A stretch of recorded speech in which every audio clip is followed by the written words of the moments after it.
All right, so just a quick reminder, which you guys are all doing a really awesome job, except for those of us who are on stage who are spaced out. We have masks at all times on us.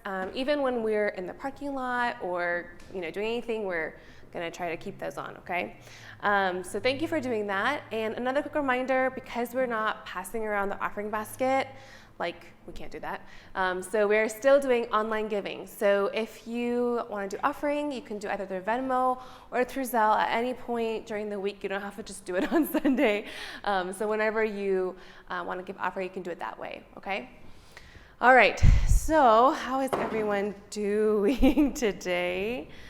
Thank you for being here. Our message for today is out of Exodus 20, which is knowing the why, the heart behind God's commands. Okay, so we are in Exodus, and so far, it's been an interesting journey for the Israelites, right?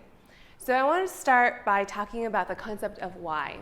So I know a lot of you haven't seen my son because he's not always here during this service, but lately, this year, ever since this year, he's had a favorite word that he's learned in both languages now, and he asks it 50 billion times a day. And that word is why. Why, Mom? Why is the sky blue? I don't know, because something scientific that I forgot. Mom, why do I have to pee? I'm I don't know, just pee. Everything is why. Why this, why that? When the fire truck is going by, he's where's the fire truck going, Mom? I'm I don't know. I just always say I don't know all the time, all day. He's always asking the question why. But I know that for his stage in life, as a 3.5-year-old, this is normal. If he doesn't ask me why ever, then something is wrong with him, right? Even though it's tests my patience for him to ask me all the time, if he doesn't ask me, something's wrong with him, right? In the same way, the concept of why is really important for us to understand. So back when I was working, way before Jisung, our office did this staff development kind of thing about the concept of why, the power of why, which maybe some of you have heard it. Simon Sinek, he does this TED Talk, and he has the book and all these things about the power of why. And he calls it the golden circle. And so the idea is, he's asking the question, what makes people, leaders, influential? People like Martin Luther King Jr. He didn't push people to follow him, but he inspired them. Or big companies like Apple with CEOs like Steve Jobs, who pioneered that field. What makes Apple such a cult following? What about that company makes them unique? And the idea is a golden circle. So you can see it on the front. It's 3 circles. And the outer circle is the what, okay? So it's the idea of what is going on. What are we doing? As a company, what do you do? Can we have that circle shown up at the front? So the outer circle is the what. As a company, we make phones. Okay, that's great. Or, for Martin Luther King Jr., what do? We stand up for rights, equal rights. Okay, so everyone knows the what. Most people know the what. But inside of the what, we have to know how. So how do you make those things? How do you do what you do? And most people know that. We use this technology or da-da-da. The how is important. But a lot of people miss the most important part of the circle. Can we have the circle on the screen? Yeah, thank you. Okay, so the most important part of that circle that we all miss is why. Why do we do what we do? Why does Apple make phones? Your why for most companies can't just be to make money. That is part of it, but if people know that all they want to do is take your money, they're not going to give you their money, right? There has to be a why. Something's why do you do what you do? What's so important about it? Without knowing the why, you don't really know how to do how or what very well for long term. That's the idea. So if you know your why, you can do everything else well. For Apple, they're always talking about our why is that we make the most beautiful, seamless products that you can't live without. That's part of their why. And when you look at their marketing, when you look at all those things, it makes sense. That's how they do everything. Their why determines everything. The same thing for us as Christians. I think as Christians, most of us know the what. Like, oh, we follow God, or we come to church, or we read the Bible. We do these things. And some of us know the how of like, yeah, we come on Sunday, or we do QT, or we know the how. But a lot of us don't really know the why. Why do you do what you do? Why are you a Christian? Why do you read the Bible? Like, why do you love God? Like, do you really know why? And for a lot of us growing up in church, a lot of it is because, well, my parents do, or they bring me, or I've gone to church all my life. I don't know what else to do. Yes, that why is helpful when you're a child, but when you get older, you have to know why for yourself. Otherwise, if you don't know why, you can't do the rest for very long. So I want to ask you that question today. Why? For you, what is the why? Why are you a Christian? Why do you live for God? Because you don't have to. Like, I know that sounds funny coming from me in a church, in a service that's being recorded, telling you, you don't have to be a Christian. You really don't. You don't have to. This is your choice to make. But what I want to share with you, I hope is compelling enough to show you why. You have to own your why. You have to know your why. So, we're going to go today, Exodus 20, if you don't know, is the 10 Commandments, like the most famous commandments that God has for us. And through this, a lot of people look at the 10 Commandments like, oh, it's things to do, like a checklist of things we have to do, should and shouldn't do. That's how Christianity feels. Well, if you look at it that way, that's only the what. But unless you know the why did God give these commands? Why did God tell us these things? If you understand why, then it all becomes so much easier to understand, instead of just feeling like you can't do it all. So last we left off, the Israelites had just been freed. After 400 years of waiting to be freed, they're finally free. And what's the first thing they do? They complain about no food, no water. But the real issue was not hunger or thirst. The real issue was that they didn't know how to trust God. And so God is showing them water from the rock, bread from heaven, defeating the first enemies they fought. Everything he did was to show them, you can trust me. So finally, in Exodus 19, they've arrived at Mount Sinai. It's a mountain. We have tons of mountains here, right, in Colorado? What's the most famous mountain we have here? Pikes Peak? Okay, I don't know, maybe. So this is a really famous mountain, okay? They spend the next year here, thank you. They spend the next year here learning really important stuff about God. God does not let them move at all until they've been there for a year. A lot of things happen here. So when he brings them here, he starts by saying, I'm going to bring you into covenant with me. What does covenant mean? We don't really hear that a lot nowadays. So for example, the closest covenant you see is marriage. Okay, so when my husband and I got married, we stood in front of all our friends, all of our family, and we said vows to each other before God and before everyone else, saying like, we're going to be faithful to each other. But not only that, you sign a marriage contract. It's a legal contract. Like, you have to go through lots of work to break that contract. It's a legal contract. So marriage is like a covenant. It is a covenant before God. It's vowing together, both of you will keep this covenant together. And so it's interesting that before God tells them anything about the 10 Commandments, before he gives them any laws, he says, I want to have a relationship with you. I'm not here to tell you, like a teacher, what you can and can't do. This is not what this is about. This is about relationship. And relationships have certain things that we understand.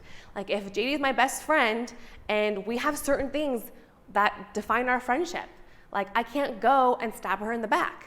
That's not part of what a friendship looks like, right? You can't do that. That doesn't make you a good friend. Like there are certain boundaries, certain things you understand about that relationship that makes that relationship work. So God is saying, I didn't just set you free and save you so you can be a slave in your head and your minds. I set you free so I could have a relationship with you. And that relationship is going to have certain boundaries, certain things that we understand about how this relationship works. So that's what the 10 Commandments are about. It's about understanding that relationship. It's not a list of things to do and not to do. So in Exodus 20, verse 2, we see this. It says, I am the Lord your God who brought you out of Egypt and out of the land of slavery. This is the first sentence before he goes into anything about the 10 Commandments. There's three important things here. I am the Lord, okay, your God, and number three, out of the land of slavery. There's three really important concepts. So this is not just like some random god, some demigod who like wields his hammer and thunder and lightning. He's just like a semi-god. Like this is the real ultimate God of all of the universe who created all things. He's saying, I am the Lord. I am Yahweh. I am who I am. No one else fits on the other side of that equal sign. I am equal to only I am. Nobody else can do that. So he's saying, you have to understand who I am. When you get married to someone, do you want to get married on a blind date? Like, do you want to get married to someone you've never seen before, that you have no idea who they are? A long time ago, people used to do that. Thankfully, most people nowadays don't. I don't advise that, okay? You should get to know someone before you marry them. But that's the idea, is like, I want you to know who I am. I am the Lord. But this Almighty God is also your God. He's personal. It's like saying, I am your God, David. I'm your God, Jalen. Like, I created all things, but I know you and your name. And you and altogether, our relationship is important. And he's saying, I brought you out of slavery. He was like, I didn't take you out so that you could just act like a slave. I brought you out for a reason. Now, remember, God has already set the Israelites free at this point. The Ten Commandments are not things they do to become free. They are already free. God already freed them. But these commandments are to show them how they are to live with him now, what this new relationship is like. So in Exodus 19, verse 4, in the next passage, we see this. We see why God did this. He said, you yourselves have seen what I did to Egypt and how I carried you on eagle's wings and brought you to myself. Why did he save them? To bring them to himself, to make them his people. And then God begins to share his commands because, again, he's establishing relationship. He's like, I didn't just save you as a master saves, or like whatever. Like, I am here to have a relationship with you. And when we have a relationship, there's certain things we have to understand about each other. And so, big picture, side note about 10 Commandments. There's how many of them? Good. Okay, 10. Okay, the first 4 are about us and God. Okay? About how we relate to God. And the next 6 are about us and other people. Okay? If that sounds familiar, it's because, yes, you can sum up all of God's commands in 2 things: love God and love others. Actually, Jesus said that in Matthew 22. In the next passage, we see this, that when Jesus came, he said, you know what the commands are? They're all important, but they all can be summarized in 2 things. In the next verse we see in Matthew 22, Jesus replied, love the Lord your God with all your heart, with all your soul, with all your mind. This is the first and greatest command, to love God. And the second is like it, love your neighbor as yourself. So all of these commands, when Jesus comes, he's saying it can all be summarized in those 2 statements: love God and love others. And so here we start with the first command. The first command is first for a reason. What does it say? In Exodus 20, verse 3, we see the first command: you shall have no other gods before me. Now, this stems from the idea of, what did God say to Moses when he revealed who he was? He said, my name is Yahweh. I am who I am. I am equals I am. Nobody else is me. Nobody else can be God. He has never said this to anybody except for the Israelites just now in Exodus. Now, the Israelites lived in a real time. Okay, this is the Bible, but they lived in a real culture with a real time. There are 2 major groups of gods that a lot of those pagan nations around them worshipped. So one of the groups of God is usually about wealth. So some god worshiping him for wealth, prosperity, money, all these things, okay? And then the other god that you usually see, there's also tons of other gods too, but the other major group is gods regarding sex, self-pleasure, fertility, romance, those kind of gods. So you usually see those 2 groups of gods that most of the nations around Israel followed. And what he's saying, if you look at it, obviously we don't live in the same time. We don't bow down to idols in our time. But if you look at the world, most of the world really does follow those two concepts. They live their whole lives for wealth, prosperity, all these things, or self-pleasure, all of these things. Those are the things we usually chase in this world. When you look at these commands, I want you to think of, oh, you shall have no other gods. It's not just that. It's really thinking about, how do I apply that in my life? Like, what are the other gods that I have before God? Maybe I am chasing after like wealth or prosperity, all these things, which are not bad things, but they become bad if they become first. Second command, you shall not make for yourself an image and don't bow down to them. Now, for us nowadays, we feel like, oh, that's easy. We don't make idols and bow down to them. But the thing is, an image here is the concept of idolatry. And I think a few weeks ago I talked about defining idolatry by Tim Keller. He said, idolatry is not just a statue anymore or like a stone. Like, idolatry in our age is anything that if you take it away, you literally feel like you can't live without it. That's what idolatry is. If you take it away. So think about your life right now. If something were to happen, God forbid, and that thing were taken away, whether it's your job or your boyfriend or girlfriend or your family or something, like if that was taken away, could you live without that? Obviously, we want our parents and our family to live a long time with us, right? That's not what I'm saying. But the point is the order in your life. If God was taken away from you, how would you respond? I honestly think that for a lot of us in our 21st century world, not just this church, but everywhere, if we didn't have God, I don't know how many of us would notice he was gone, honestly. But if we take away our jobs or our money or our bank accounts, we would notice. And so God is asking us, what do you put before me? You may not bow down to it, but if it's taken away from you, it's very hard to survive. The third command, don't misuse the name of God. Now, a lot of people think that's just like cussing or like swearing or like using God's name in vain, but that's not the main idea. The main idea is this, is that in Israel's time, someone's name and their meaning is who they are. So if you want to destroy somebody, you destroy their name. That's what you do. So in that way, God is saying, I am who I am. I revealed my name to you. Now I'm asking you to honor me by honoring my name.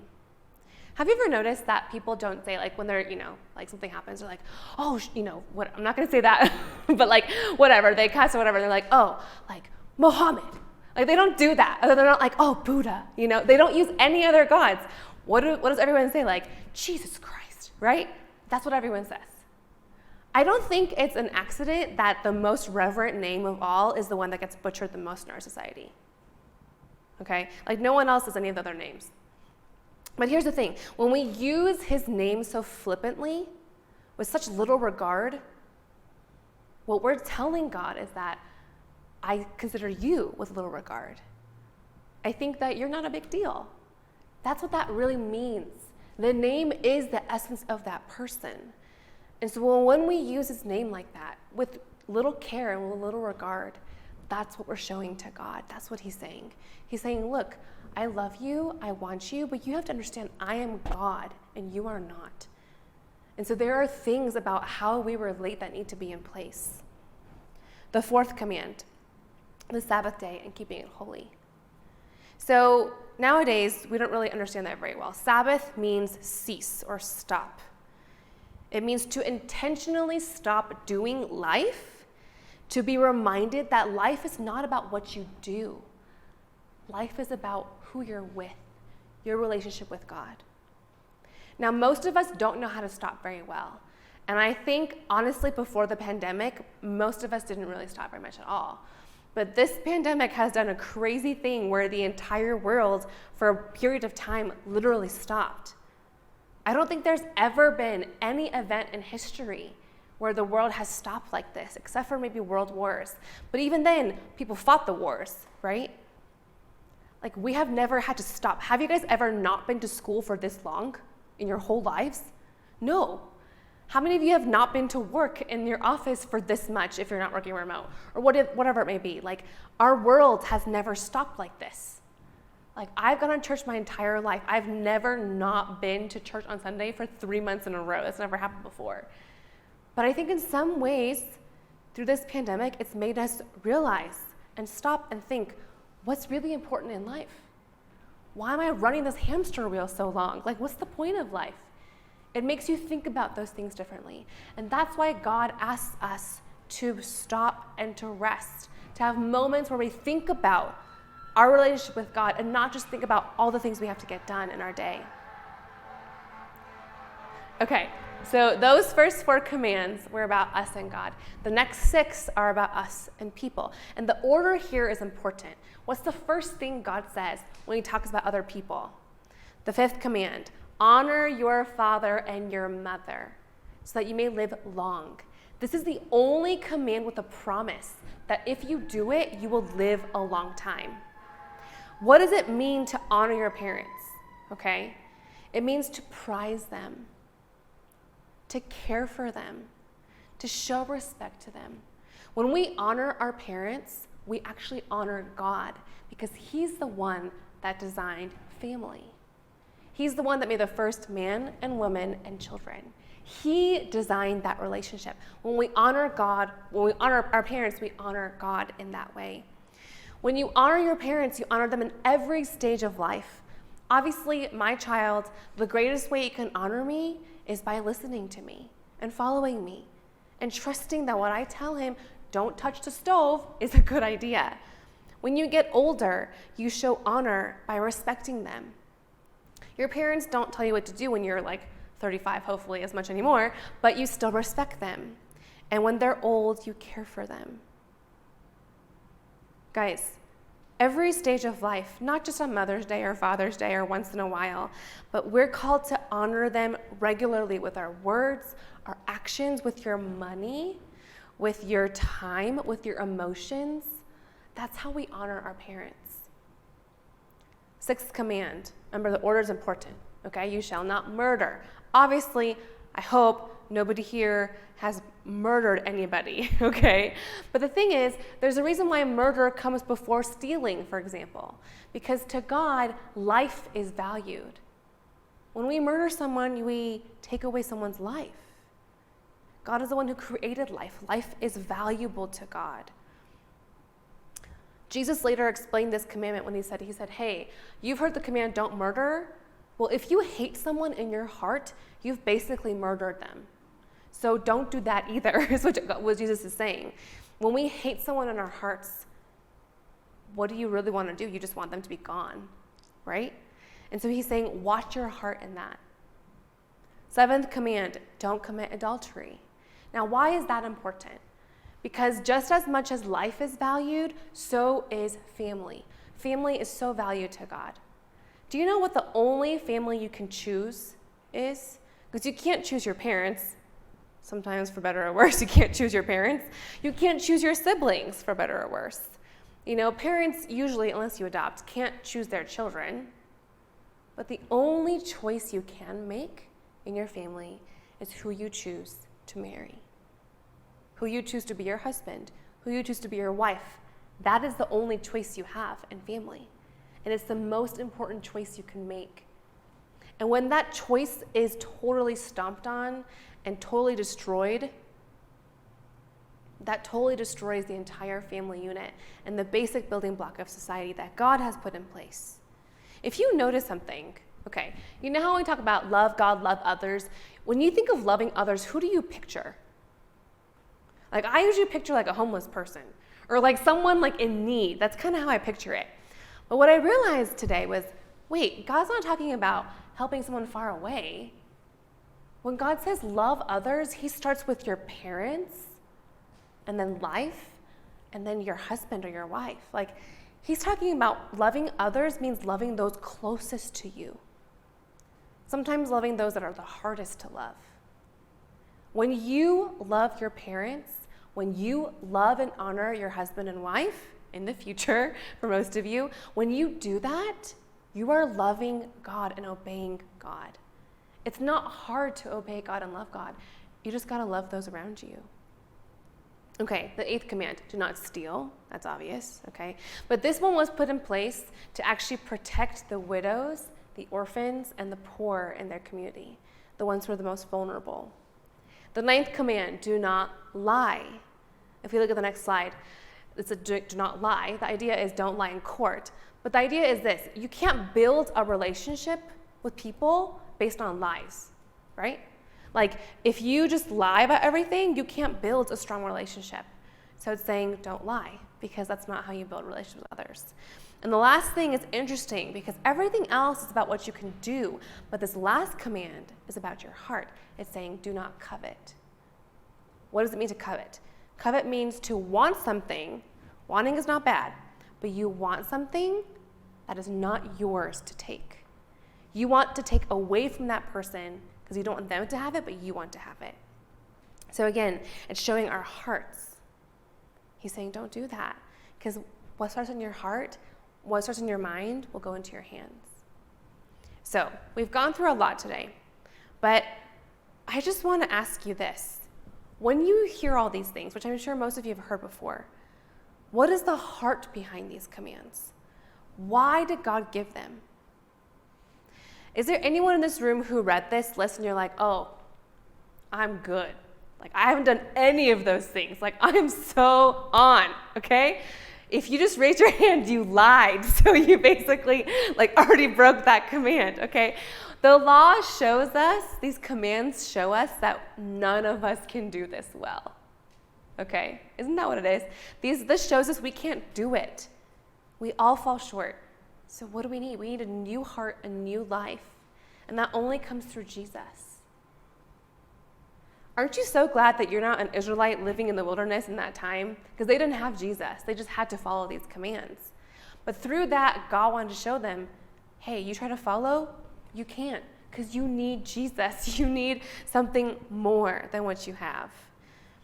I hope that these commands show you that he doesn't just save us for a ticket to heaven or just save you so that you can like be saved, but he saves you to have a relationship with you.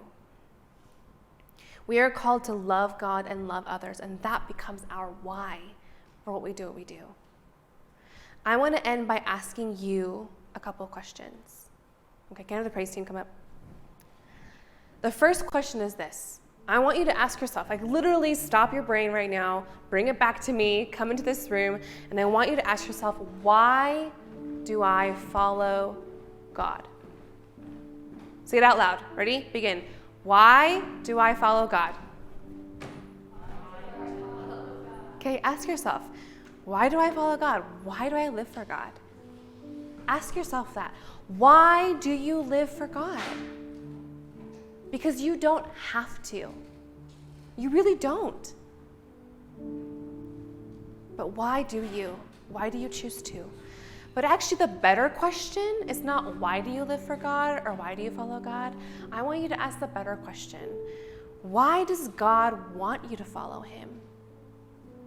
You are one of 7 billion people on this planet, not counting everyone else who came before us since the beginning of time, who've all passed away, who all died. Why are you important to God?